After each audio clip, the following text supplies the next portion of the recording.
ओम नमो भगवते वासुदेवाय।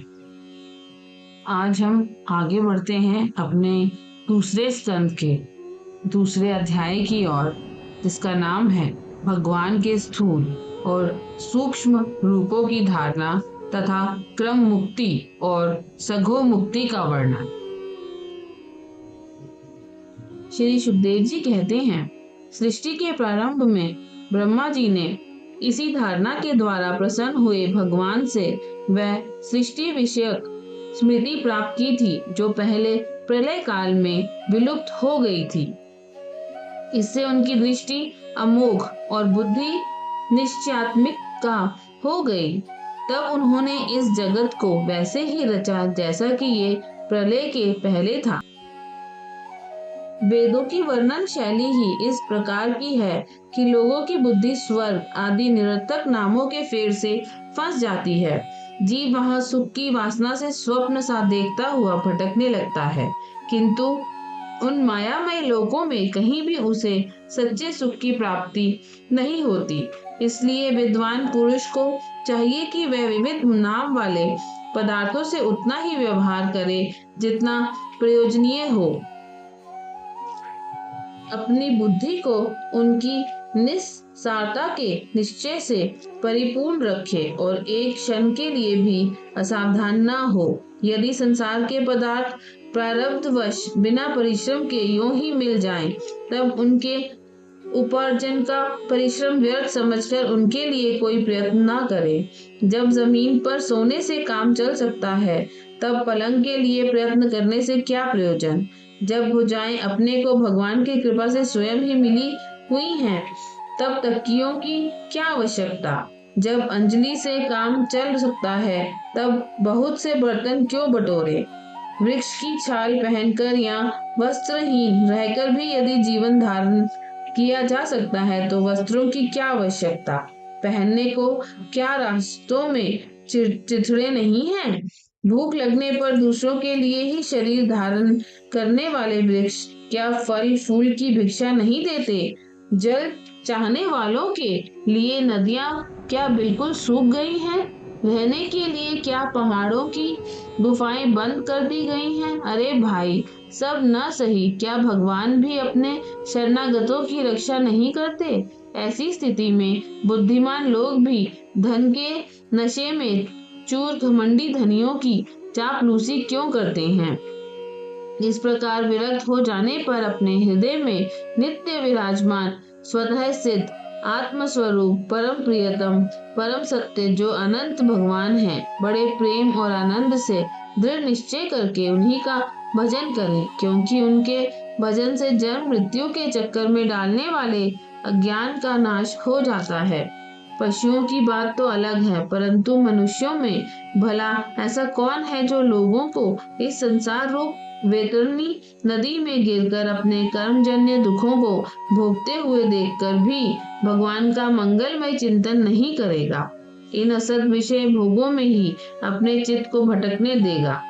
कोई कोई साधक अपने शरीर के भीतर हृदय आकाश में विराजमान भगवान के प्रादेश मात्र स्वरूप की धारणा करते हैं। वे ऐसा ध्यान करते हैं कि भगवान की चार भुजाओं में शंख चक्र गदा और पद्म है। उनके मुख पर प्रसन्नता झलक रही है। कमल के समान विशाल और कोमल नेत्र हैं। कदम के पुष्प के केसर के समान पीला वस्त्र धारण किए हुए हैं। भुजाओं में श्रेष्ठ रत्नों से जड़े हुए सोने के बाजूबंद शोभायमान हैं। सिर पर बड़ा ही सुंदर मुकुट और कानों में कुंडल है, जिनमें जड़े हुए बहुमूल्य रत्न जगमगा रहे हैं। उनके चरण कमल योगेश्वरों के खिले हुए हृदय कमल की कर्णिका पर विराजित हैं।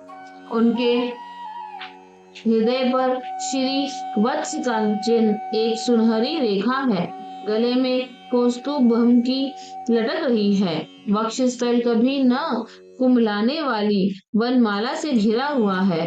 वह कमर में करधनी, अंगुलियों में बहुमूल्य अंगूठी, चरणों में नूपुर और हाथों में कंगन आदि आभूषण धारण किए हुए हैं। उनके बालों की लटें बहुत चिकनी, निर्मल, घुंघराली और नीली हैं।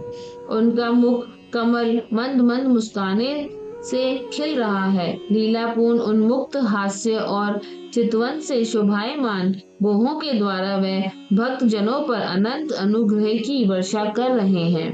जब तक मन इस धारणा के द्वारा स्थिर न हो जाए, तब तक बार बार इन चिंतन स्वरूप भगवान को देखते रहने की चेष्टा करनी चाहिए।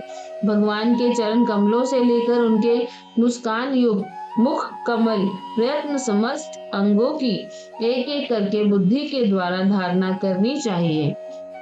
जैसे जैसे बुद्धि शुद्ध होती जाएगी, वैसे वैसे चित्त स्थिर होता जाएगा।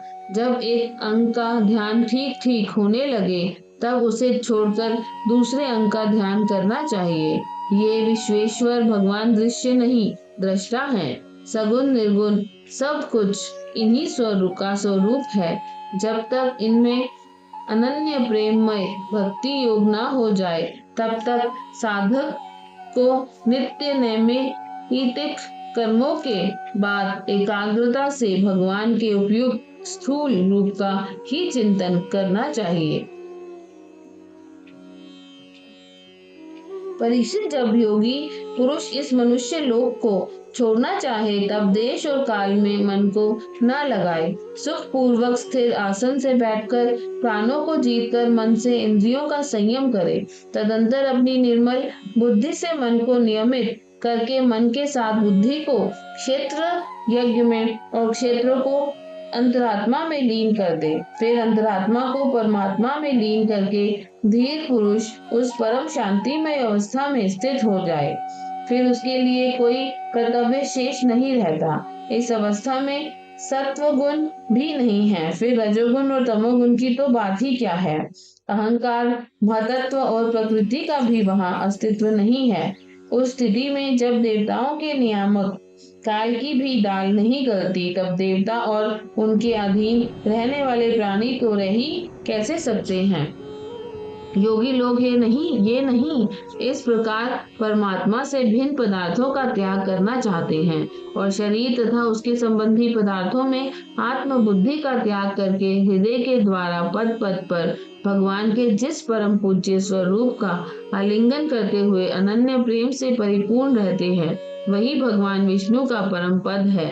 इस विषय में समस्त शास्त्रों की सम्मति है। ज्ञान दृष्टि के बल से जिसके चित्त की वासना नष्ट हो गई है, उस ब्रह्मनिष्ठ योगी को इस प्रकार अपने शरीर का त्याग करना चाहिए। पहले एड़ी से अपनी गुदा को दबाकर स्थिर हो जाए और तब बिना घड़बड़ाहट के प्राण वायु को षट चक्र भेदन की रीति से ऊपर ले जाएं। मनस्वी योगी को चाहिए कि नाभि चक्र मणिपुर कम में स्थित वायु को हृदय चक्र अनाहत में, वहां से उदान वायु के द्वारा वक्ष तल के ऊपर विशुद्ध चक्र में, फिर उस वायु को धीरे धीरे तालु मूल में चढ़ा दें। तदंतर 2 आंख, 2 कान, 2 नासा छिद्र और मुख, इन 7 छिद्रों को रोककर उस तालु मूल में स्थित वायु को भुवों के बीच आज्ञा चक्र में ले जाएं। यदि किसी लोक में जाने की इच्छा न हो, तो आधी घड़ी तक उस वायु को वहीं रोककर स्थिर लक्ष्य के साथ उसे सहस्रार में ले जाकर परमात्मा में स्थित हो जाए। इसके बाद ब्रह्मरंध्र का भेदन करके शरीर इंद्रियादियों को छोड़ दे। परीक्षित, यदि योगी की इच्छा हो कि मैं ब्रह्मलोक में जाऊं, 8 सिद्धियां प्राप्त करके आकाशचारी सिद्धों के साथ विहार करूं, अथवा त्रिगुणमय ब्रह्मांड के किसी भी प्रदेश में विचरण करूं, तो उसे मन और इंद्रियों को साथ ही लेकर शरीर से निकलना चाहिए।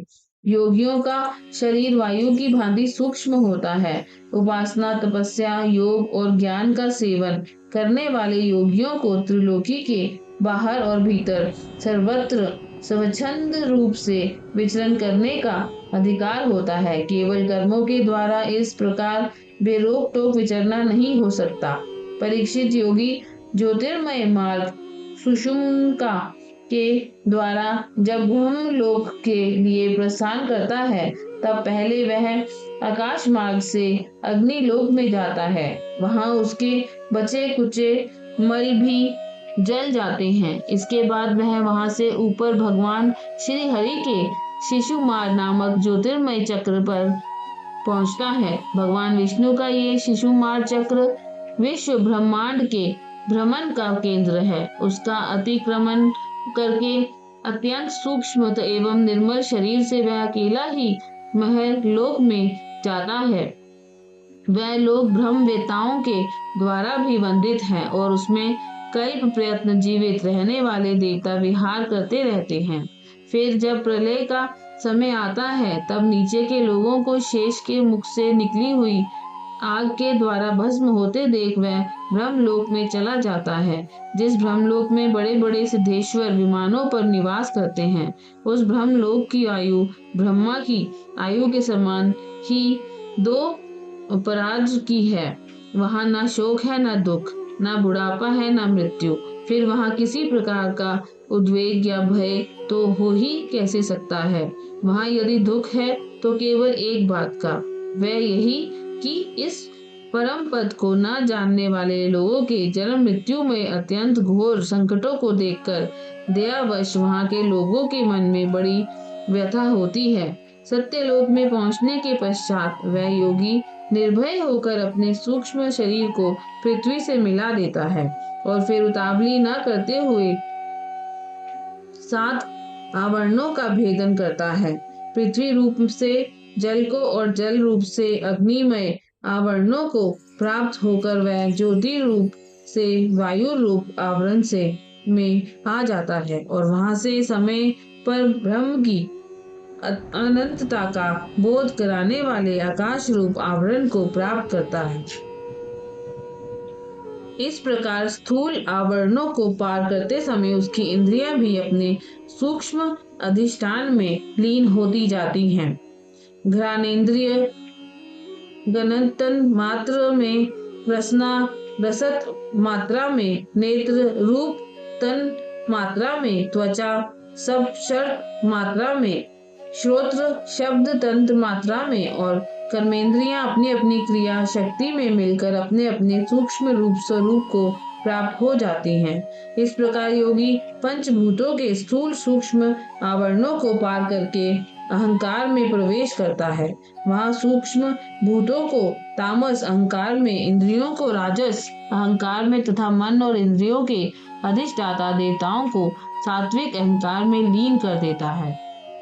इसके बाद अहंकार के सहित लय रूप गति के द्वारा महतत्व में प्रवेश करके अंत में समस्त गुणों के लय स्थान प्रकृति रूप आवरण में जा मिलता है। परीक्षित, महाप्रलय के समय प्रकृति रूप आवरण का भी लय हो जाने पर वह योगी स्वयं आनंद स्वरूप होकर अपने उस निरावरण रूप से आनंद स्वरूप शांत परमात्मा को प्राप्त हो जाता है। जिसे इस भगवन्मयी गति की प्राप्ति हो जाती है, उसे फिर इस संसार में नहीं आना पड़ता। परीक्षित, तुमने जो पूछा था उसके उत्तर में मैंने वेदोक्त द्विविध सनातन मार्ग, सघो मुक्ति और कर्म मुक्ति का तुमसे वर्णन किया। पहले ब्रह्मा जी ने भगवान वासुदेव की आराधना करके उनसे जब प्रश्न किया था तब उन्होंने उत्तर में इन्हीं दोनों मार्गों की बात ब्रह्मा जी से कही थी। संसार चक्र में पड़े हुए मनुष्य के लिए जिस साधन के द्वारा उसे भगवान श्री कृष्ण की अनन्य प्रेममयी भक्ति प्राप्त हो जाए, उसके अतिरिक्त और कोई भी कल्याणकारी मार्ग नहीं है। भगवान ब्रह्मा ने एकाग्रचित्त से सारे वेदों का 3 बार अनुशीलन करके अपनी बुद्धि से यही निश्चय किया कि जिससे सर्वात्मा भगवान श्री कृष्ण के प्रति अनन्य प्रेम प्राप्त हो, वही सर्वश्रेष्ठ धर्म है। समस्त चर प्राणियों में उनके आत्म स्वरूप से भगवान श्री कृष्ण ही लक्षित होते हैं, क्योंकि ये बुद्धि आदि दृश्य पदार्थ उनका अनुमान कराने वाले लक्ष्य हैं। वह इन सबके साक्षी एकमात्र दृष्टा है। परीक्षित, इसलिए मनुष्यों को चाहिए कि सब में और सभी स्थितियों में अपनी संपूर्ण शक्ति से भगवान श्री हरि का ही श्रवण, कीर्तन और स्मरण करें। राजन, संत पुरुष आत्मस्वरूप भगवान की कथा का मधुर अमृत बांटते ही रहते हैं। जो अपने कान के दोनों में भर भर कर उनका पान करते हैं। उनके हृदय से विषयों का विषैला प्रभाव जाता रहता है। वह शुद्ध हो जाता है और वह भगवान श्री कृष्ण के चरण कमलों की निधि प्राप्त कर लेते हैं। ओम नमो भगवते वासुदेवाय।